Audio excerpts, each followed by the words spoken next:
Assalamualaikum warahmatullahi wabarakatuh. Okay, hari ini kita akan masuk ke bab 5 iaitu jirim. Untuk hari ini kita hanya sentuh topik 5.1. Kalau di dalam buku teks surat 138 5.1 iaitu jirim dalam alam. Okay, sebelum kita masuk, selepas tamatnya satu topik ini, kita akan boleh menyatakan bahawa hampir semua benda wujud dalam alam ialah jirim. Dan kita juga boleh buktikan bahawa semua benda hidup dan benda berkehidup mempunyai jisim dan memenuhi ruang. Membezakan sifat fizikal dengan sifat kimia jirim, dan last sekali mengelaskan bahan dengan berbagai ciri.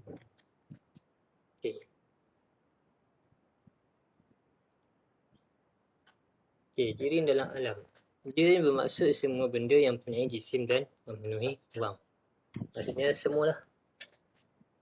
Peralatan kita, benda-benda hidup, haiwan, pokok, manusia itu adalah jirim, benda yang mempunyai jisim dan memenuhi ruang.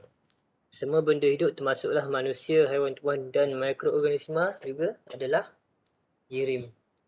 Sebahagian benda bukan hidup seperti air, udara, sebahagian dan campuran juga adalah jirim kerana air mempunyai jisim dan air memenuhi ruang.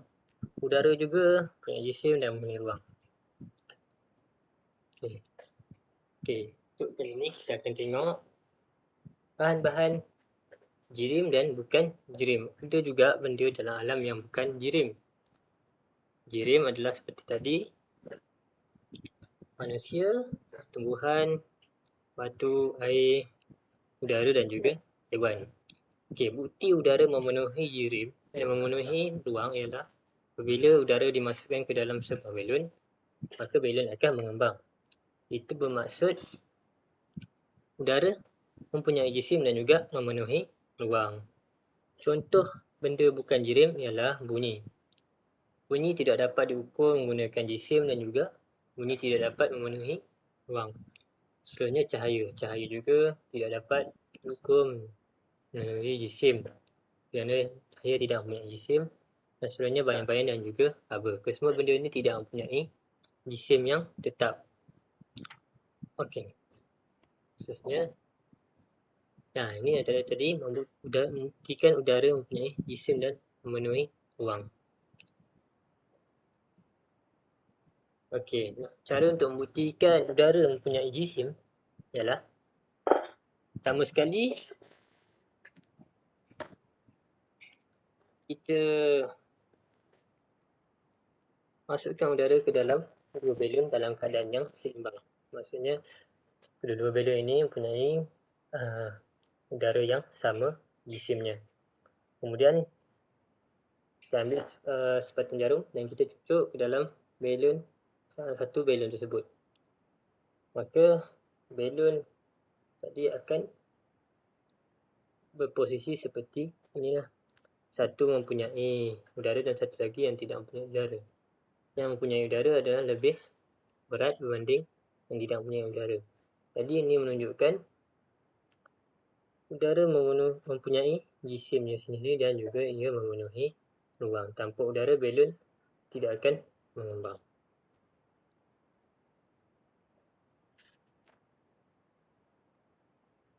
Jadi sekarang ini kita masuk kepada topik pelajaran yang kedua, iaitu sifat fizik dan juga sifat kimia jirim.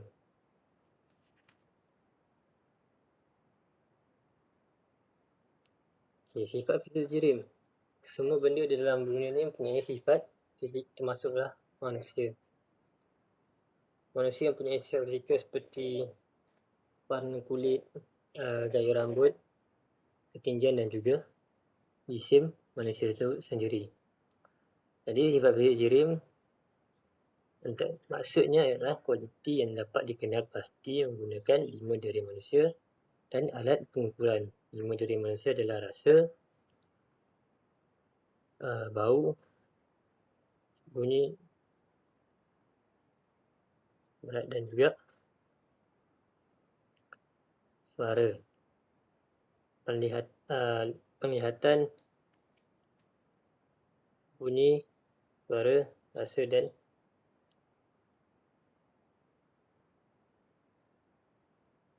hidu semua tu. Okey.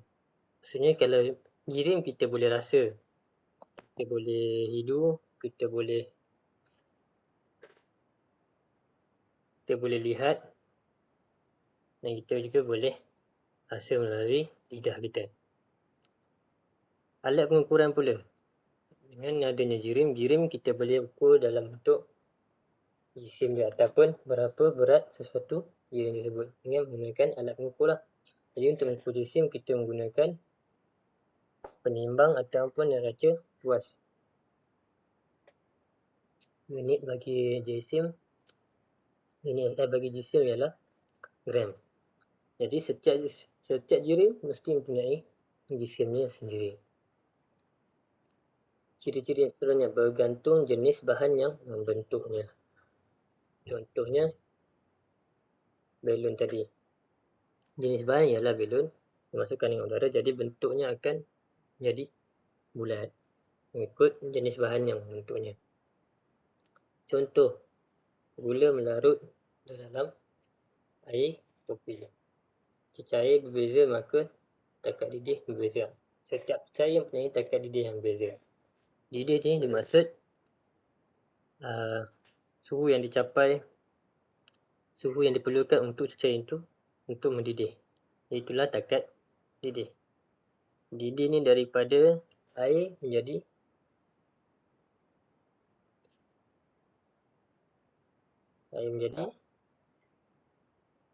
gas, daripada cecair menjadi gas, itulah didih. Contohnya kalau kita masak air di dapur sampailah cirit tu bunyi, itu maksudnya air sudah mendapat takat didih lah. Air itu sudah mencapai takat didih. Kemudian takat lebu ais.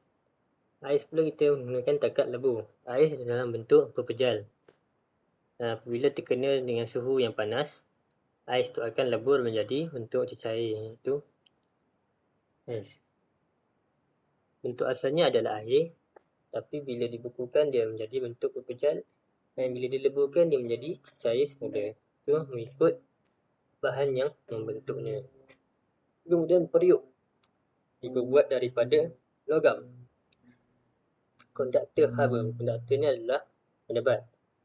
Kenapa periuk dibuat daripada logam? Untuk mengalirkan haba. Dengan menggunakan alat logam, haba dapat mengalir dengan lebih baik berbanding dengan periuk-periuk daripada tanah liat. Jadi sebab tu periuk-periuk zaman kini semuanya menggunakan logam, kerana logam merupakan pengalih haba yang baik. Maksudnya lauk yang kita masak tu lebih cepat masak dan masak dengan rata lah. Pemegang periuk diperbuat daripada plastik. Plastik pula penebat haba. Penebat haba ni dia tidak mengalirkan haba lah. Kalau kita lihat pemegang periuk. Periuk semua logam, tapi pemegang dia diperbuat daripada plastik. Supaya bila kita pegang, tangan kita tidak panas. Kalau kita pegang dengan logam, dia akan panas sebab logam mengalirkan haba. Tapi plastik merupakan penebat haba yang baik, iaitu tidak mengalirkan haba. Okay, kita pergi ke sifat kimia jirim. Tindak balas bahan berubah menjadi bahan yang berbeza. Maksudnya daripada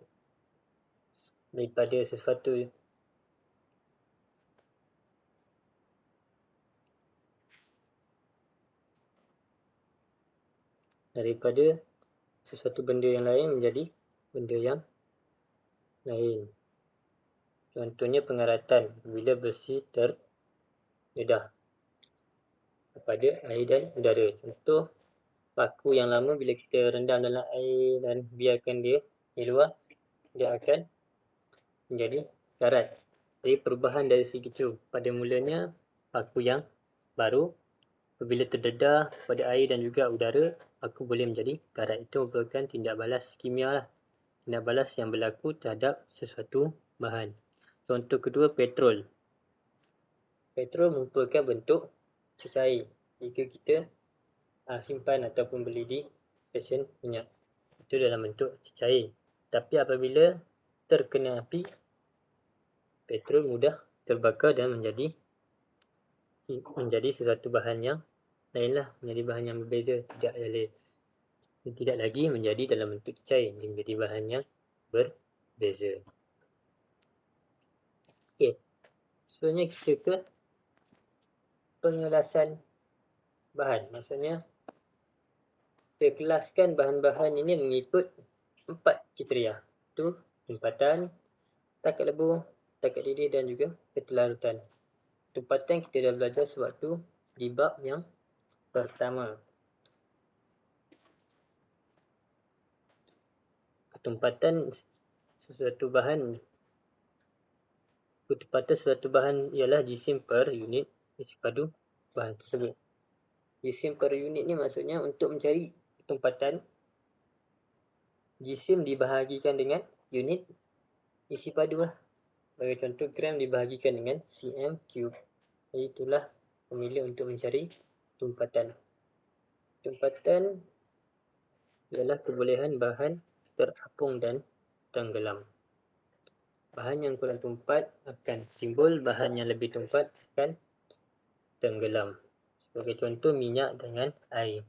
Minyak lebih tempat daripada minyak kurang tempat daripada air. Jadi minyak bila dicampurkan dengan air, maka minyak akan timbul dan air akan tenggelam. Sebagai contoh, sewaktu dalam kelas kita cakap pasal laut merah. Laut merah yang mempunyai kandungan garam yang tinggi. Jadi ketempatan air tersebut sangat tinggi menyebabkan kita mudah terapung apabila berada di dalam laut tersebut. Keadaan di situ manusia kurang tempat daripada air garam yang berada di laut tersebut menyebabkan manusia boleh terapung. Seterusnya, takat lebur dan juga takat didih. Okey, takat lebur ialah suhu apabila pepejan bertukar menjadi cecair. Contohnya ais tadilah. Ais bila terkena suhu panas, dia akan bertukar menjadi cecair kan, dia akan cair. Dan takat didih pula ialah suhu bila keadaan cecair menjadi gas. Didih pula daripada cecair menjadi gas. Contohnya kita masak air di dapur. Air mendidih pada suhu 100 darjah Celsius. Jadi apabila kita dah masak air, kemudian cerik itu bunyi dan mengeluarkan gas kan, mengeluarkan wap. Bila mengeluarkan wap, maksudnya air itu telah mencapai takat didih. Daripada air tadi, dia keluar wap ikut corong cerik tu. Wap tu sebenarnya adalah air yang telah pun mendidih. Okey, ini adalah contoh-contoh bahan dan suhu yang diperlukan untuk bahan itu melebur. Untuk air memang dah lebur, memang dah dalam keadaan cecair, jadi takat lebur dia adalah 0 degree Celsius lah. Okey, untuk air mendidih, kita perlukan suhu 100 degree Celsius. Maksudnya, waktu dah jerang air tu, kita dah masak air. Apabila suhu mencapai 100 degree Celsius, barulah cerik tu berbunyi dan mengeluarkan wap. Maksudnya dia telah mendidih.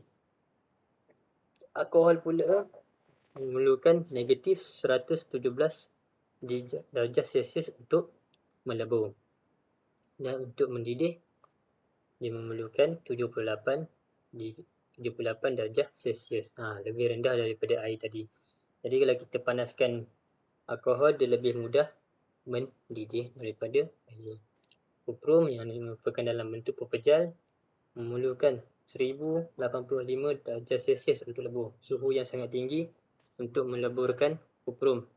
Dan kuprum merupakan logam yang sangat keras. Kuprum ni contohnya gangsa. Kuprum ni dalam bahasa Melayunya adalah, bahasa normalnya adalah gangsa lah. Pingat gangsa yang kita dapat tu. Memerlukan 1085 darjah Celsius. Suhu yang sangat tinggi lah untuk leburkan dia, untuk jadikan daripada pepejal menjadi cair untuk leburkan. Untuk didih lagilah tinggi, untuk jadikan dia dalam bentuk gas, bentuk wap 2562 darjah Celsius yang diperlukan untuk mendidihkan kuprum. Kerana kuprum ni dia yang keras, jadi bukan mudah untuk meleburkan dan untuk mendidihkan. Oksigen yang dalam bentuk gas, jadi untuk leburkannya kita perlukan negatif 2.18 darjah Celsius. Okey, sangat rendah pula, negatif pula sangat rendah. Dan oksigen pun untuk takat didih, oksigen memerlukan negatif 183 darjah Celsius. Okey, kerana oksigen memang dalam bentuk gas, jadi dia memerlukan suhu yang rendah je untuk kekal dalam bentuk gas tersebut untuk mencapai tahap didih dengan tahap lebur.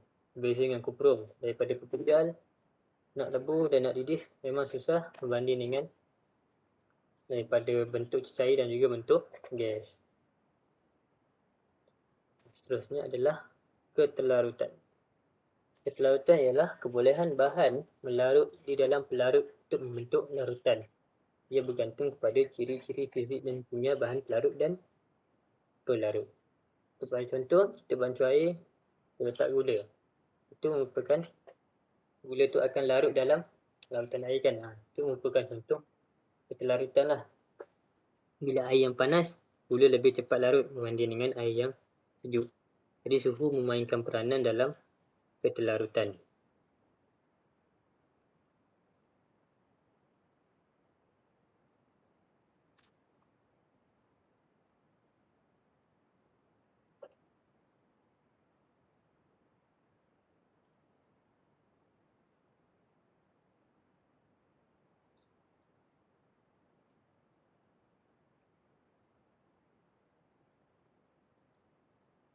Dalam pelarut, kita bergantung kepada ciri-ciri fizik kimia bahan pelarut dan pelarut. Bahan pelarut ni adalah contohnya air. Jika air itu panas, maka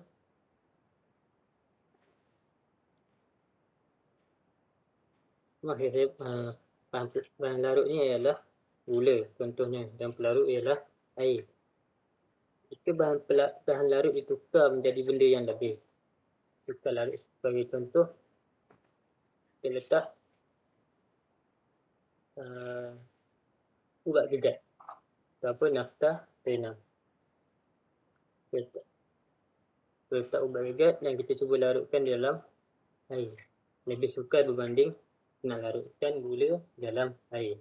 Air pula jika ditukarkan dengan air yang lebih panas, maka lebih senang untuk kita larutkan berbanding dengan air yang sejuk. Kerana itulah ketelarutan bergantung kepada bahan larutnya ataupun bahan pelarutnya. Pelarut ni contohnya air, alkohol, cair tersebutlah. Yang bahan larut pula bahan yang kita masukkan di dalam air tersebut. Okey, kat sini dia bagi contoh gula sebagai bahan larut, dalam air kopi sebagai larut. Okey, jika air kopi tu panas, maksudnya lebih mudahlah untuk gula tu larut. Jika air kopi ais, gula tu susah nak larut. Dia bergantung kepada pelarut juga. Jika pelarut panas senang, jika pelarut tu sejuk maka susah untuk larut. Bahan pelarut pula, jika kita letak gula yang besar maka susah untuk larut. Jika kita letak gula yang lebih kecil maka senang untuk dilarutkan.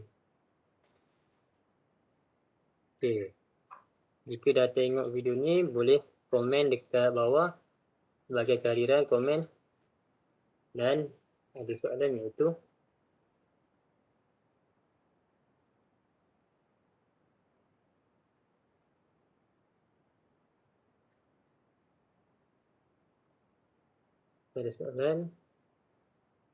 komen jawapan soalan ni di bawah.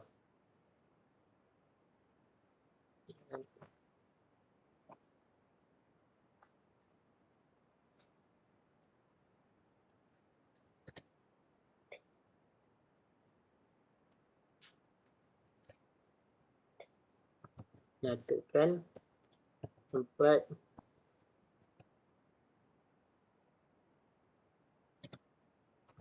yang digunakan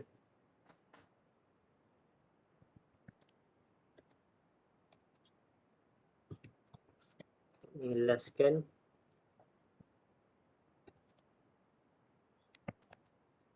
bahan daripada berbagai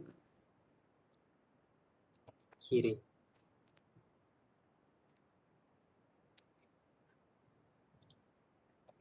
Okey. Nyatakan, tulis jawapan dia, tulis nama penuh dan juga tulis jawapan kamu dekat ruangan komen di bawah. Nyatakan 4 kelas yang digunakan untuk menjelaskan bahan daripada berbagai ciri tadi. Ada 4 kan? Macam mana kita nak kelaskan bahan daripada berbagai ciri. Okey. Jangan lupa komen dan lepas ni ada kerja.